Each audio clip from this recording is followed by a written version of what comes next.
नमस्कार दोस्तों, मैं हूं आरजे अमित और आप सुन रहे हैं एनएस रेडियो 90.4 मेगाहर्ट्ज, सीमांचल का पहला रेडियो, ठंड से बचाव और सुरक्षा। नमस्कार, ये है आपदा प्रबंधन विभाग बिहार सरकार की एक महत्वपूर्ण जनहित सूचना है। सर्दियां आ चुकी हैं, ये मौसम अपने साथ कड़ाके की ठंड भी लाता है। ऐसे में खुद को और अपने परिवार को सुरक्षित रखना हमारी सबसे बड़ी जिम्मेदारी है। ठंड के कारण होने वाली स्वास्थ्य आपातकाल से बचने के लिए लक्षणों को पहचानना बहुत जरूरी है। ठंड लगने हाइपोथर्मिया के मुख्य लक्षण: 1. शरीर का ठंडा होना एवं हाथ पैर जैसे अंगों का शून्य पड़ जाना। 2. अत्यधिक ठिठुरन या अनियंत्रित रूप से कांपना। 3. बार बार जी मचलना या उल्टी महसूस होना।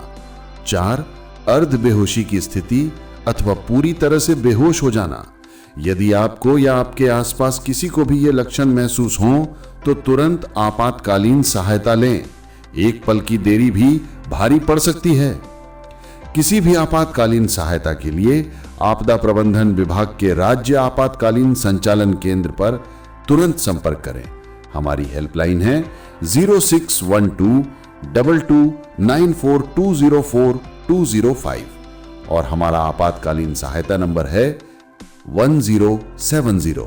ठंड से बचाव के लिए गर्म कपड़े पहने, गर्म पेय पदार्थ लें और सुरक्षित रहें। आपकी सुरक्षा हमारी प्राथमिकता। अब अपना प्रतिक्रिया हमें व्हाट्सएप करें कि हमारे कमेंट बॉक्स में लिखें। अगर आपको भी कोई कार्यक्रम पसंद है तो हमारी कोशिश रहेगी कि उसी पर हम एक विशेष कार्यक्रम बनाएं और आप तक पहुंचाएं। एनएस रेडियो की पहल।